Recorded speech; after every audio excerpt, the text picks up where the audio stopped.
to PC or not to PC? That is the question. Hi there YouTube, Mark Vergeer here with a video on PC gaming or console gaming. What that's the question, you know, what do you do? Now, I think yesterday, and whoa, that's not good. Yesterday, Dave put up a video why he chooses consoles over PC. He revisits that question, and it's a very interesting topic. So I wanted to touch on that as well. Why? And that's actually Matrox demo running on the on my my modified C64. Console gaming. Dave, as well as we got into console gaming. I got back into console gaming when the 3DFX era of PC gaming was current. We had moved over from 486 to Pentium, and then the Pentium, the original Pentium with the division flaw, Pentium 60 and stuff. You know, we got into the range of Pentium 200. AMD had a K62 processor, 3DFX graphics cards, Diamond graphics cards, a lot of different graphics cards, a lot of games coming out, and you really had to have a pretty top-notch computer in order to be able to experience the games as they were intended to. And a 3DFX graphics card could not output 32-bit colors, so they only outputted 16-bit colors, but they were faster than the Diamond Viper cards, and you had all sorts of Matrox Millennium. You also had a lot of different graphics cards, and you couldn't play all the games with all the cards. Not every game supported the same graphics card, so that really was a thing, and you almost needed two PCs in order to be able to play everything. I ended up actually owning two PCs, but I was in this cycle, building computers, upgrading them, selling them in order to get enough money to buy my other computer. I always had one computer going out, one computer building. You know, it was a continuous cycle that I poured a lot of money in just in order to be able to play the games. And then this little gray crazy machine, the original PlayStation, came out with CD-based media that you didn't have to install, that you didn't have to do anything, and the Nintendo 64. They provided us with very large games that were on par with the in scope with the PC games. You know, very lengthy gameplay, hours and hours of gameplay, expansive worlds, not expensive worlds, but expansive worlds, big, huge worlds. They really provided you with a top-notch experience, actually in such a way that you were certain to have a proper, nice gaming experience. Just because you had the console, you just could stick in the disc and you would be presented with a game as it was intended to, for the most part, because, well, the older consoles, they did have their PAL NTC differences that actually really went away with the onset of HD TV. More on that later. But yeah, I got away from PC gaming really as my main platform back in the 90s because I just was fed up with just constantly tweaking, configuring, and just pouring a lot of money into it. And the PlayStation, the original PlayStation, really was a very viable gaming system. I mean, second-hand discs were very cheap. You could rent the discs. You could actually also copy the disc and, you know, and chip your PlayStation. So yeah, it was a very viable option, and you'd be experiencing the game as it was intended. So yeah, a win-win situation. You know, you could have your PC for other stuff. I was emulating. I also was playing PC games, but I didn't choose any top-notch models. That changed afterwards. I mean, I always had, you know, a somewhat decent PC always, but not with the best graphics cards, not intended to play the latest games. Always, you know, a bit behind. But with the console, you're just riding that first wave all the time, you know. You'd be, I mean, if a new Gran Turismo game was out and you had the console, you would be certain that you would be able to play the game at, you know, full everything. There was no settings. There were there was not a, you know, a substandard experience. Everything was just top notch. Well, PC gamers often, you know, they said, well, PC games are dumbed down versions, and in a way, of course, there's little thing to tweak with. But yeah, I mean, it's something that actually, you know, it defines me getting out of PC gaming, getting more into console gaming, and I think Dave and I had that transition in a very similar era. Now, Dave points out that he still chooses consoles over PCs because, for the most part, what was true for the first generation of consoles, that it was an economical choice, that the experience that you get is actually the top-notch experience that the game was intended to run at.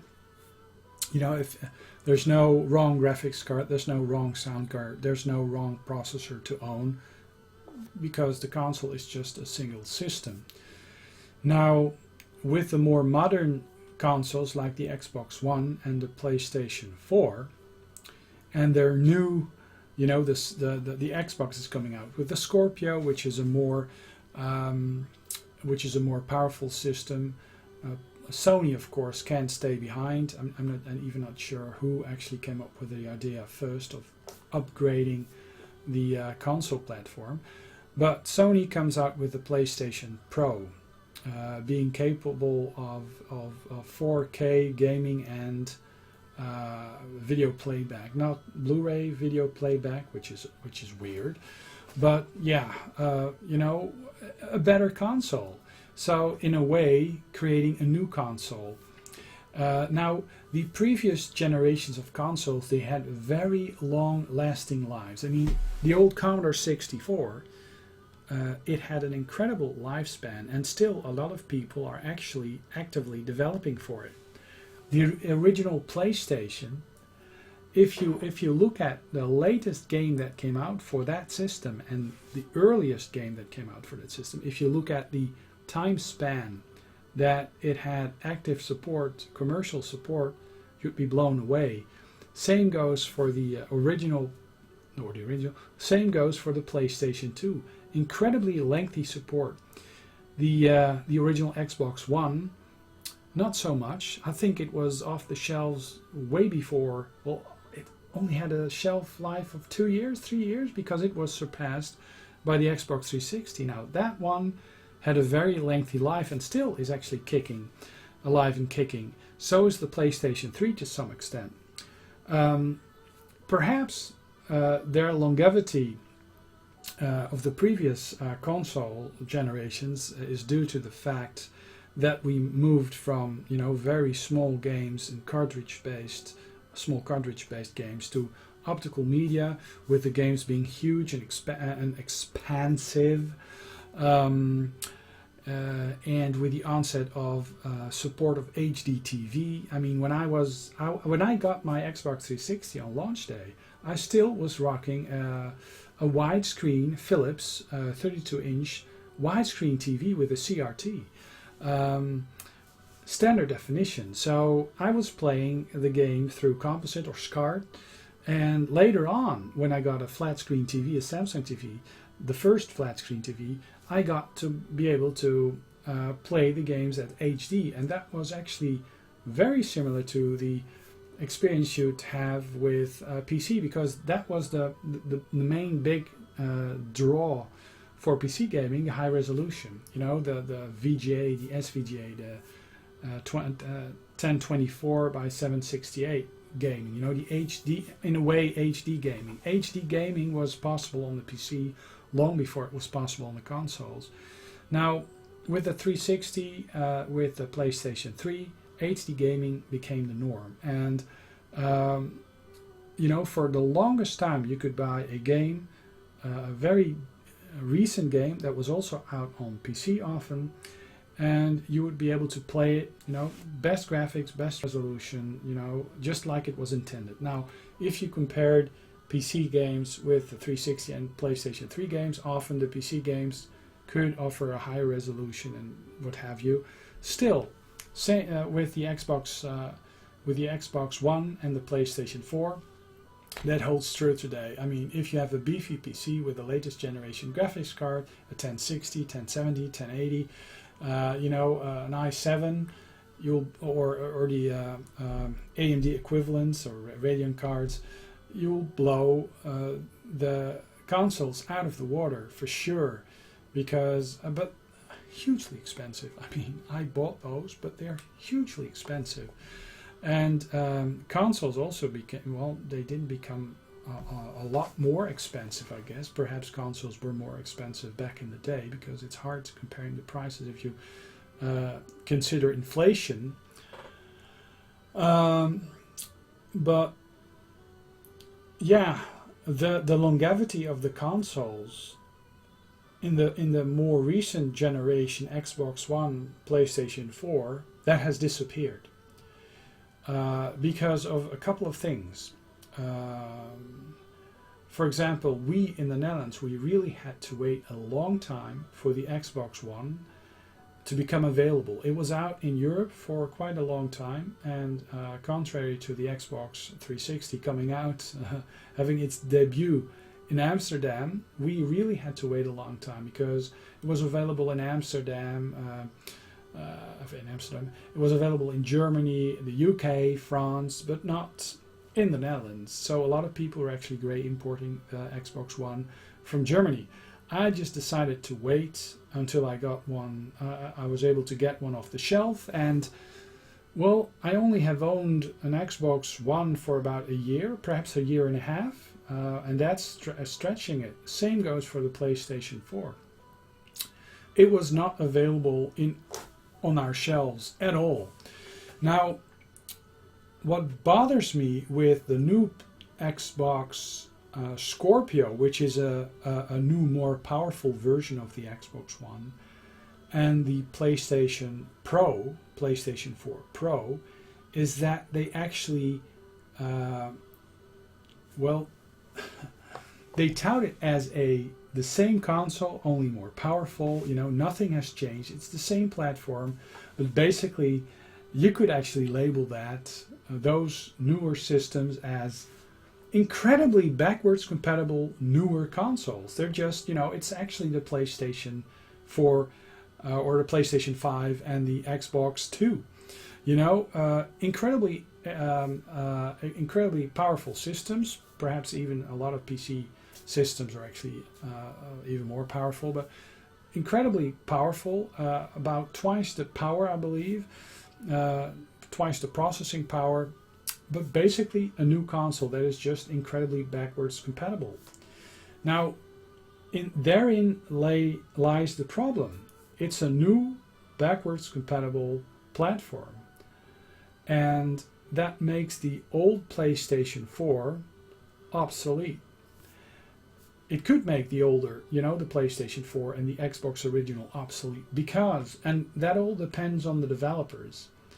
Will the developers be forced, and I'm not sure about that, perhaps there are some stipulations on that, but will the developers for the consoles be forced to develop for the original Xbox One with upscaling capabilities for the Xbox Scorpio? Same goes for the PlayStation. You know, you bring out a game and you know, it has to run on every system, so also the original PlayStation 4 and then the newer version. If that's the case, you know, they think they will appease us. You know, you don't have to worry. You buy the game and it'll run on every system. But then you get back into that PC upgrading thing, because you don't. Who's to say that the original Xbox One, the original PlayStation 4 experience is a good one? Perhaps people are counting on, you know, people upgrading to the latest versions, and if they're smart, they will bring out the new versions before the Christmas season, you know, because there will be a ton of people upgrading to the latest and greatest. Even if you want to do VR, really not sure if Microsoft does VR at all, but Sony will do the PlayStation VR thing, and they've already told me, told us that the VR experience will be better on the PlayStation Pro, just because it's more powerful. I'm not sure if they will be able to have a Pro VR headset, because the graphics in that VR headset are a little on the low spec, perhaps very similar to the DK4 of the Oculus. Yeah, what I'm trying to say about the longevity is, I got to buy an Xbox One and a PlayStation 4 about a year and a half after their releases in my neck of the woods. I've only experienced them for just a short time, a very short time, and they are already replaced by newer versions.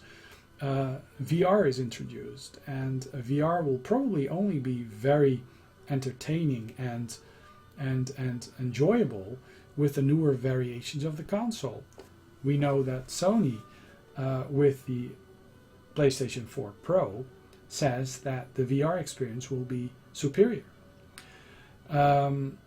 Basically, they're new consoles, and the good thing is that they're backwards compatible, because that's something that they learned. Backwards compatible, in a way, because the PlayStation 4 is backwards compatible with virtually nothing. Yeah, you can stream the games. You can pay Sony, but stick a PlayStation 3 disc in them, and they don't do anything. PlayStation 4 will not play PlayStation 2, will not play PlayStation 1, will not play anything except its own games. The PlayStation 3, in some rare cases of the old PlayStation 3, it will accept PlayStation 2 games, and they all will play PlayStation 1 games. Perfect, great, fantastic.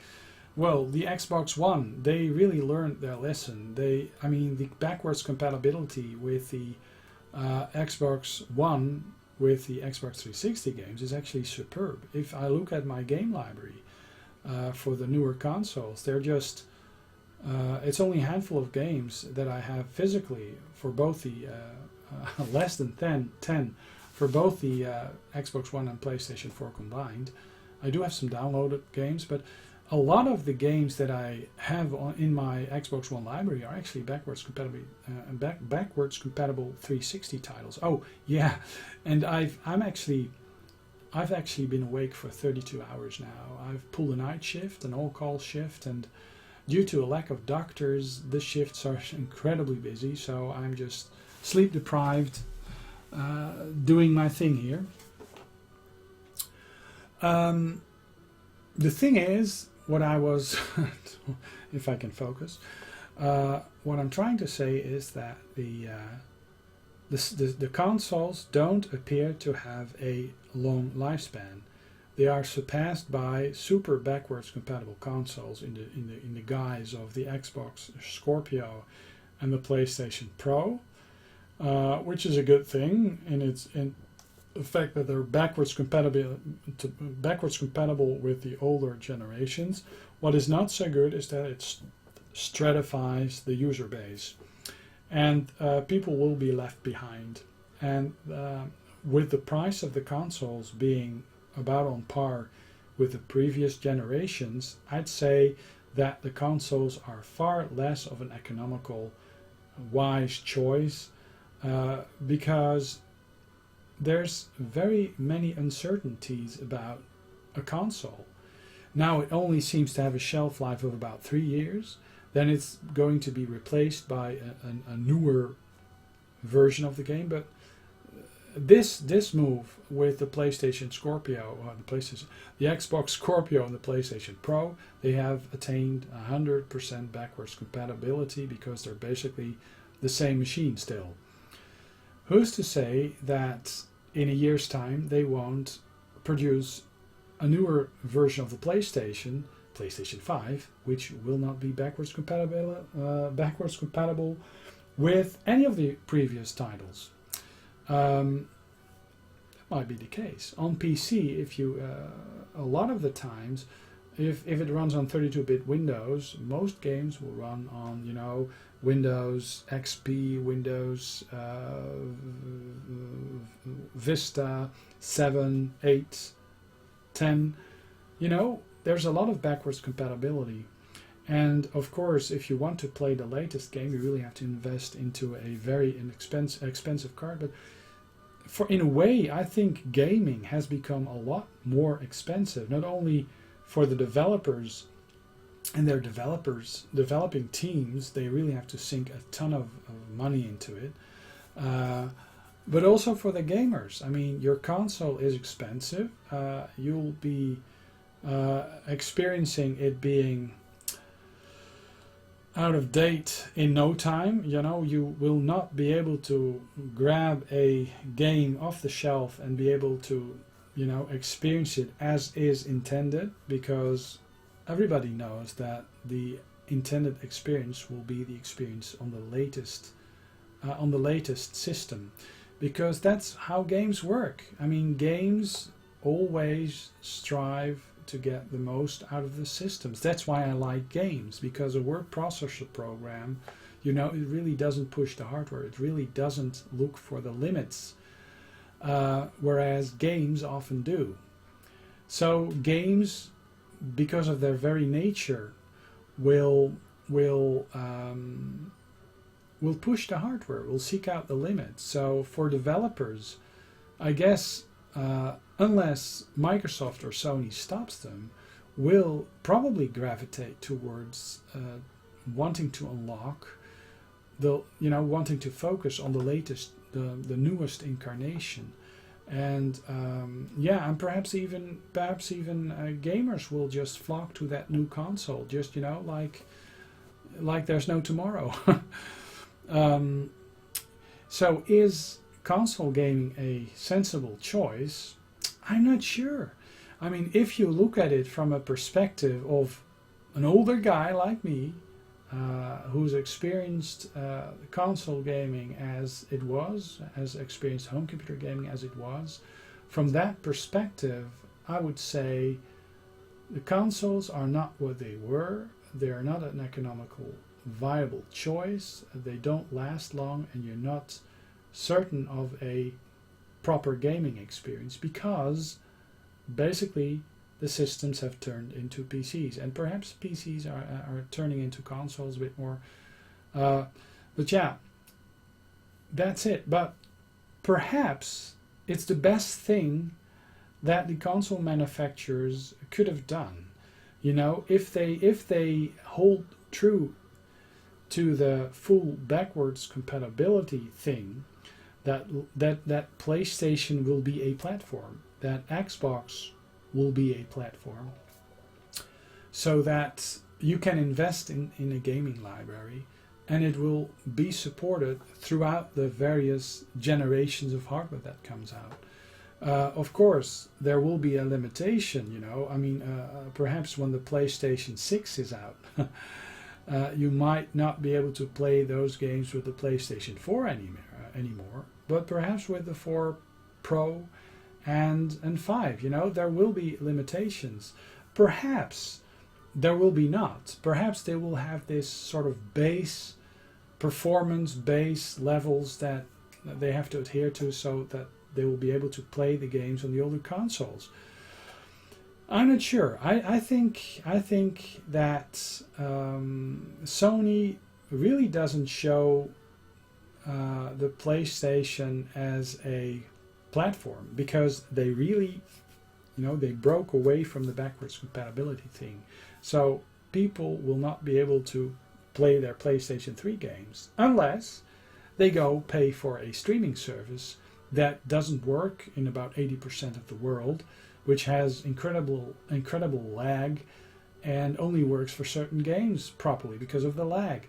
Believe you me, I've done the beta, and it has been horrible. I'm not going to go for that, even though my internet speeds are very high and my latency is also very low. So yeah, not a nice thing. Now Microsoft, with their Xbox as a platform, is doing slightly better, because they really open up a lot of the old 360 games It's actually up to a point that you can have a Xbox 360 port and an Xbox One port sitting on on the Xbox One next to each other, and you'll be able to play both games, both versions, both ports, on the same system. You know, that's actually quite incredible. But if for some reason backwards compatibility like that, and I mean they would even make me even more happy if they were able to do something similar with the original Xbox consoles, then you would have the entire Xbox library available on the new system. And then it wouldn't matter that much, because basically then you'll have the PC openness of backwards compatibility. Because in a PC, on a newer version of Windows, you can often select compatibility mode. You can actually make Windows pretend it's like Windows XP, and then certain software will actually be able to work. So with virtualization, with virtual machines, you'll be able to introduce seamless backwards compatibility on PC. You know, DOSBox, a lot of the online gaming platforms like good old games, and actually Steam is doing a lot of that as well. They actually bring out old DOS games encased in a DOSBox shell. So it's basically in an emulator that will run on the newer system. Sony doesn't seem to do that. Microsoft does it free of charge. Microsoft allows you to download a game for the 360 if you stick in a disk, if they have made it backwards compatible, without any extra fees. Perhaps you do need a Xbox Live fee in order to be able to download it, but for the rest it's free. Now PlayStation, Sony, they want to have you pay again and again and again and again, just like Nintendo is. And perhaps that's a Japanese thing.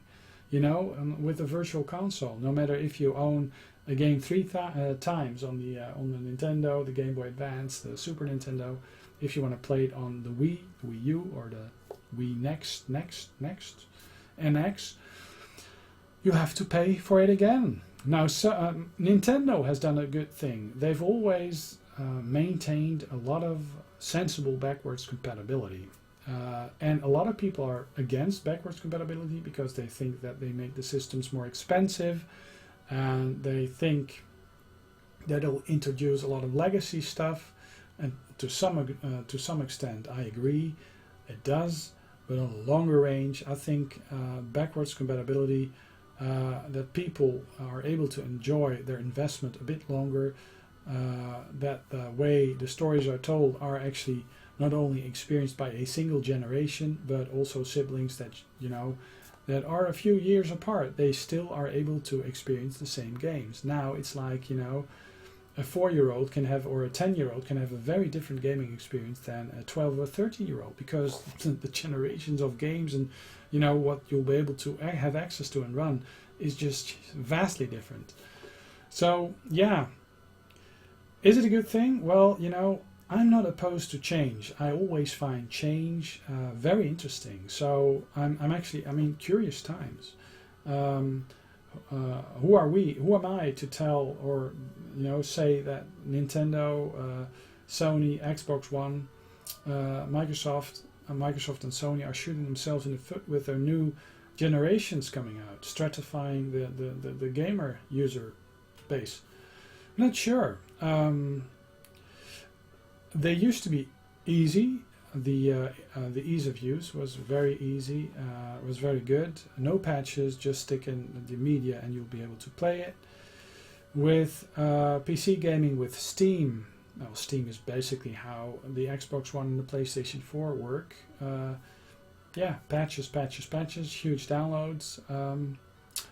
You know, it's... I'm not sure. I like both, and I'll probably get the NX because of the Zelda experience, but perhaps due to its nature, the Wii U may actually be more powerful than the NX. So perhaps the Wii U version, the last Zelda on the Wii U, is actually the system to go for, or the system to buy the game for. I'm not sure. Really not sure about the Wii U. What I've seen, the NX. What I've seen from it, it's going to be another experiment in in control schemes, and I really think Nintendo was pretty daft abandoning the 3DS platform, because that's still very, very, very successful. And even with the new 3DS, you know, I mean, they've stratified that as well. You know, this is my old 3DS, and this actually is the new 3DS, and my newer system actually has a smaller screen. But yeah, they've introduced a thumbstick and this little knob, and you can play Super Nintendo games, Virtual Console, on the new console, but not on the old console, which is weird because it's powerful enough, I think. But yeah, look what came of it. Only a handful of games that make use of the newer generations, but there are some games that will not run on the I'm just distracted here. That will not run on the older systems. I'm not sure if that's going to happen with the PlayStation Pro and the Xbox Scorpio. I think in a way they will just have to, because otherwise there will be no use bringing out more powerful hardware. And it's not just, you know, people with 4K TVs. I mean, there's 4K TVs, 4K media. It's still not hugely popular, not in my neck of the woods, but perhaps America, it's different, I'm not sure. Or Asia, I'm not sure. But I don't think, yeah, I'm tired. I'm not sure. I really am not sure. And what's up with that PlayStation 4 Slim? I mean, why? And the Xbox Pro, I mean the PlayStation Slim, PlayStation 4 Slim is getting a lot smaller, a lot less high. It's even, I believe, half the height of a regular PlayStation 4. And then the PlayStation Pro actually has 3 of these layers, so it's even more chunkier. You know, I'm just amazed. I really can't see the logic behind it, but perhaps they have some marketing gurus, did some focus group research. There's probably some good reasoning behind it, and perhaps, you know, my generation that grew up with gaming, you know, from the 70s, is getting old, is getting long in the tooth, and we're just, you know, and I'm just old, and we have this generational divide where younger people will just, you know, have no issues, just flock to the new stuff. And yeah, perhaps I'm mistaken, and I think I'm, you know,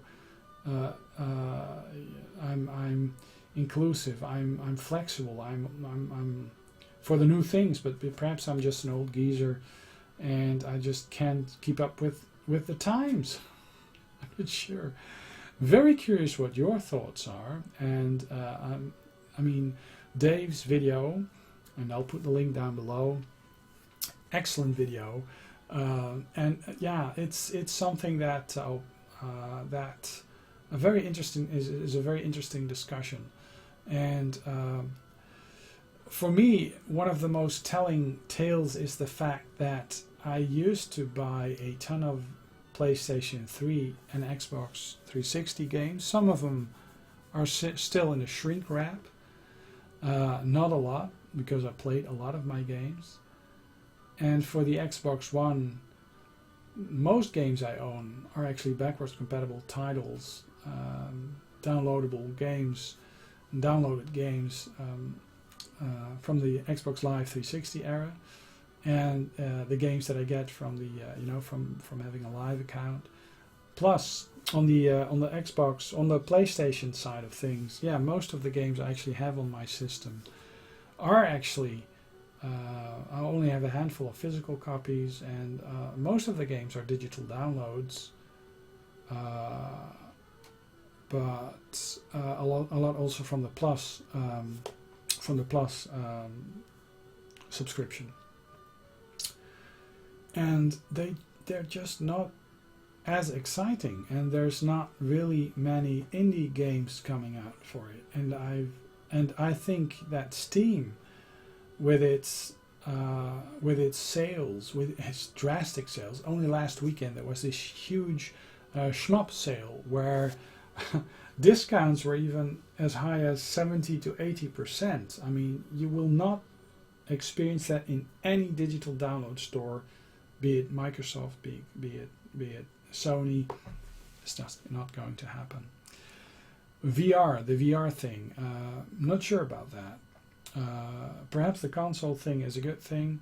I think it's just way too complicated, way too expensive. But I see PC games getting VR compatibility quicker, and even VR being retrofitted to existing titles quicker, or even at all, on PC and not so much on Sony. I think Sony will, make us big milking cows. I think they're already, wrenching their hands. First, they bring out, for example, that Baku game, which will be excellent in VR.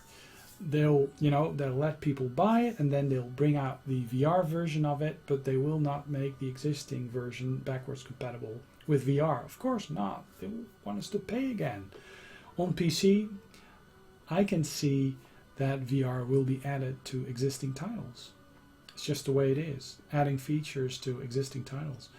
Perhaps I'm mistaken. Perhaps it will also happen on Sony's side of things, but for some reason, PC is if you do have a system, if you have invested in a system that is quite beefy, it'll last you for quite a few years.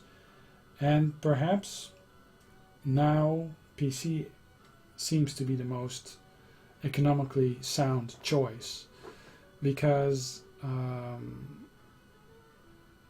but I may be mistaken, because perhaps still, even if they have a very short life cycle, perhaps still PlayStation and Microsoft, Sony and Microsoft will be the most sensible choice, because a new console will be less costly than a new PC.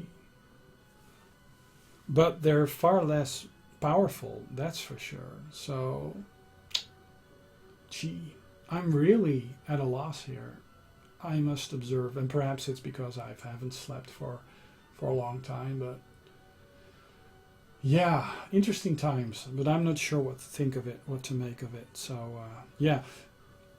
Look down below, check out Dave's video on why I choose consoles over PCs.